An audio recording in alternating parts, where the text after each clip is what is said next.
So last night, Ja Morant of the Memphis Grizzlies had 52 points. Um, Super efficient night too. The dude shot. He was 4 for 4 from three, and he shot 22 of 30 from the field, which is crazy. That's like almost 80%, or whatever that is. Yeah, 7 rebounds also. And the Grizzlies won. They beat the Spurs at home, 118 to 105.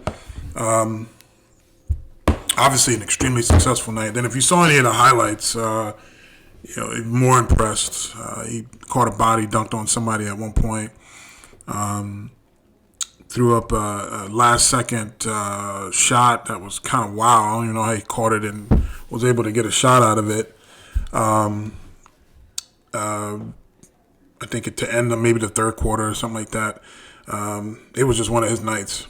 I played the sport. I know how that is. When you're cooking like that, your mind really just gets warped into a different place. And he clearly was there. He even kind of talked about that at the press conference at the end of the game. So it prompted a lot of my friends, family, or not a lot, a few people that know me, and they know that I've been critical of Ja Morant since he's been in the league. So I'm going to quickly give you guys my take on Ja Morant, and I'm going to warn you, this is unpopular opinion, especially today after the guy put up, those types of numbers. The first thing is I'm going to say I think he's a tremendous talent. He's a ridiculous athlete. He's clearly he moves at a different pace than everyone else on the floor. Whether if it's his slow pace, whether if it's him exploding in the seams to the rim, vertically. For someone his size, he does some really good things. He's shifty laterally. From an athletic standpoint, he's probably the most athletically gifted guard in the league today. And then to complement that, he's understanding how to play with pace. He's understanding how to get his teammates involved. He has some really good situational awareness on the floor. If you watch him, he kind of just knows when to make the right plays, how to make them. And that's what you ask for out of a point guard or a young leader on the perimeter from anyone. And it seems like he's gotten better, since the beginning of his time in the league here to now today. He's improved on that. Here's where my concerns are, though, with Ja Morant. This has always been my concerns. So when I watch him, I think of John Wall. I think of Derrick Rose. I think of Russell Westbrook. And I even think back to Michael Jordan in the 80s and the early 90s, before pre-Phil Jackson. And I'm going to explain.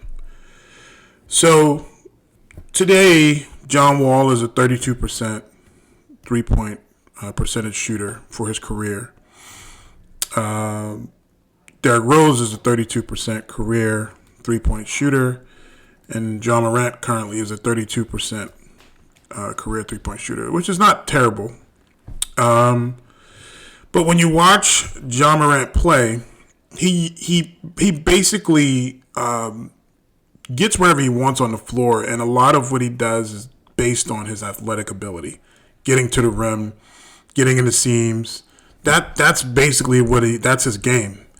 When you go back and you look at the most successful times of John Wall's career, Derrick Rose's career, Russell Westbrook's career, it's been the same thing. The Michael Jordan correlation, when you go back and look at the old school 80s Michael Jordan was clearly just the most athletic person on the floor. So he was able to get to spots on the floor wherever he wanted to get to. And he was able to get to the rim, and it was just nothing you can do because he was just so much more athletic than everyone else. And you're seeing that now with Ja Morant. And back then, my MJ would put up ridiculous numbers. Just go back and look at some of Michael Jordan's footage. I'm talking Doug Collins days with the Chicago Bulls, when he was, just 2-3 years into the league. He wasn't, for anyone that has like a recent understanding of Michael Jordan's game, we think of the fadeaway. We think of his mid-range game. He probably is the greatest mid-range player of all time. He established that over time. And I think what changed Michael Jordan's career was the fact that he reestablished himself and he developed that mid-range game. And that took his game to another level. So scoring the basketball for Michael Jordan was never an issue. Again, because he spent the first parts of his career getting wherever he wanted to get to on the floor, getting to the rim whenever he wanted to get to the rim, and it was never an issue for him to find a bucket. And it was not much you can do, again, because he's 6'6" and he can get anywhere on the floor, and he's more athletic, he's quicker, longer, he's more vertical than you. So he was going to get his shots, but he understood that for my game to evolve, I need to create a very efficient, consistent perimeter game. When you go back and you look at, the series versus Detroit Pistons, or even just during the regular seasons with those Detroit Pistons championship teams, they figured it out that if you beat them up, and you wear them, you're going to wear them down over time. Earlier, prior to that, MJ had a really bad injury. I think he had a knee injury maybe 2 or 3 years into his career. Somebody correct me if I'm wrong. So when you couple the fact that MJ knowing, like, okay, I got injured, really bad knee injury that put him out for either most of the season or all of the season 1 year. Saw with the Detroit Pistons how they were able to scheme him. They knew, like, okay, we're just not going to allow him to get to his spots on the floor. If he gets to the rim, we're going to make him pay for getting to the rim. So it's either going to be a hard foul, or you're literally going to have 4 guys, contesting him at the rim. So MJ got smarter. He said, if I develop a mid-range game, if I become a better passer, then that's going to elevate my game. So when you look at someone like Ja Morant, again, he's only 2-3 years into the league, so I don't necessarily have these expectations for him yet. I stand more on the idea that I'm still waiting to see how his game will develop. Personally, I don't feel what we're seeing from him today is sustainable. When you look back at guys' careers like Derrick Rose, Russell Westbrook, John Wall over time, figured out that he needed to develop a jump shot, but I don't think his career will ever be where it was. Derrick Rose, former league MVP, he was someone else that got wherever he wanted on the floor. He was shifty, he was quick, he was vertical, all those different things. And then later on in his career, he figured out, okay, I got to develop a jump shot, and he never really got back to where he was. And then you look at someone like Russell Westbrook. Russell Westbrook was also another one of those guys that was just more athletic than everyone else. I used to tell people all the time, and people would probably laugh at me, that Russell Westbrook, when he was in his prime, he reminded me of the young Michael Jordan for the same reasons that I'm mentioning Ja Morant, under that same kind of scope. Just somebody that was raw, not extremely skilled. Talent and skill is very different. So not extremely skilled, just utilizing their athletic ability, their size, the will, the heart, having those hard work characteristics, like very, very similar. All three early stages: Michael Jordan, your elite prime, Russell Westbrook, John Wall, Derrick Rose, all the same. And Derrick Rose, suffered from many injuries because of his playing style. John Wall had injuries because of his playing style. And later on now in those guys' careers, they see the fact that they needed to develop a perimeter game.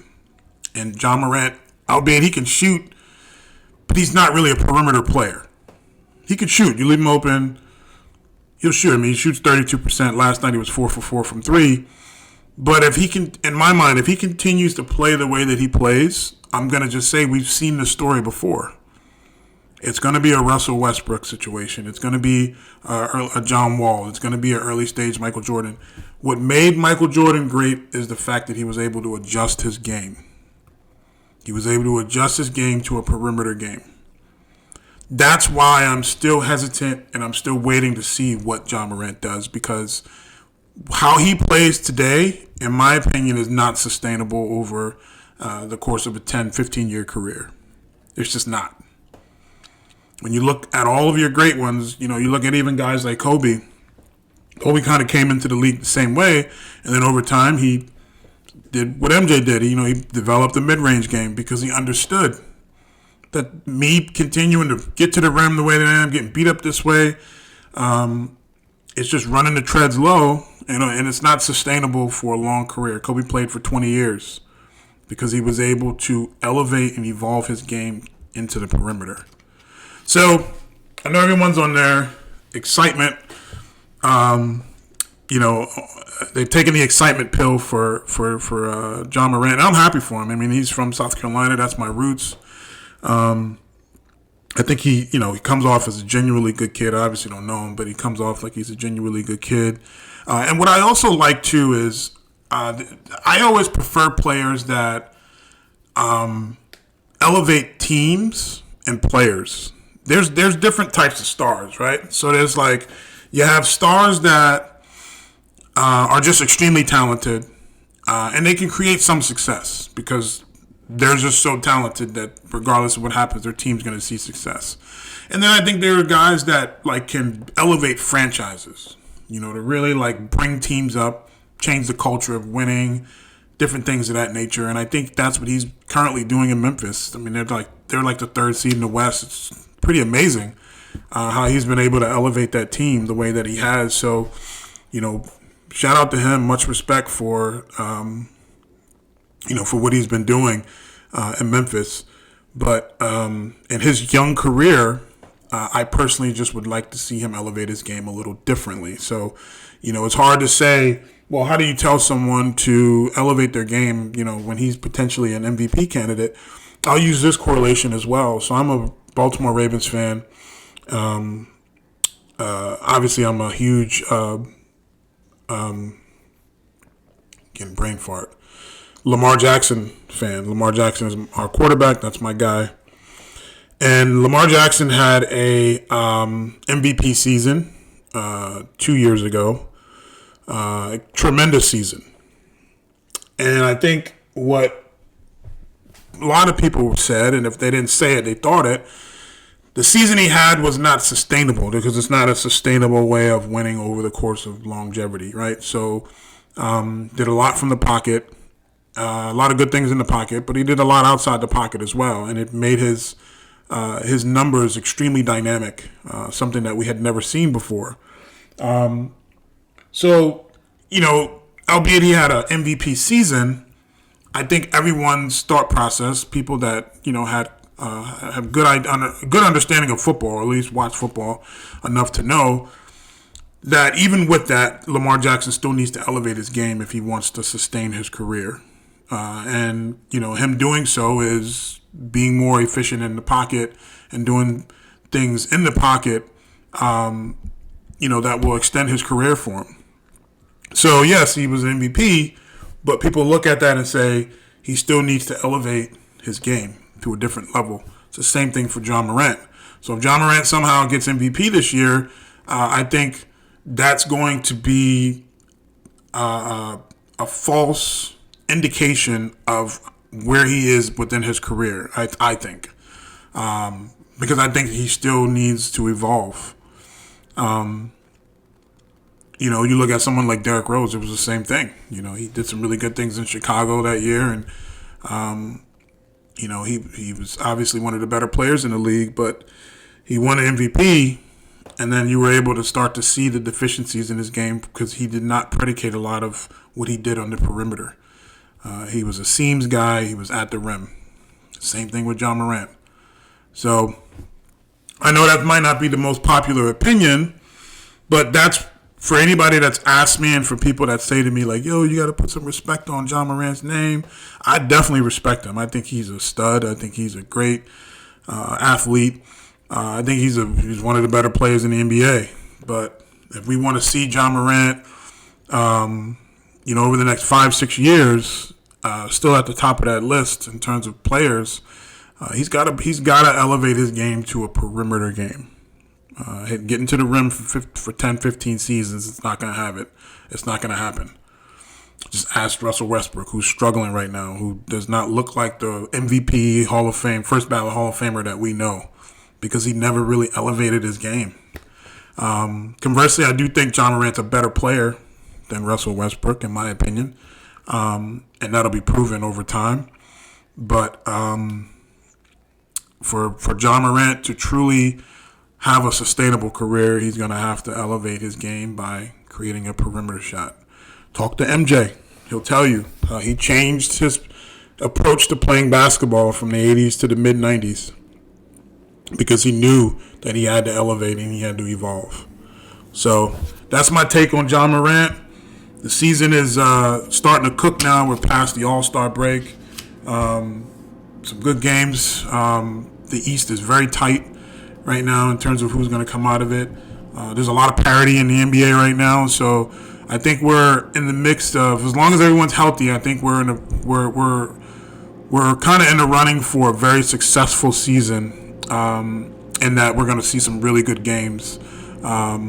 So let's stay tuned. I'll come back on here and give some more comments and takes on basketball another time. Peace.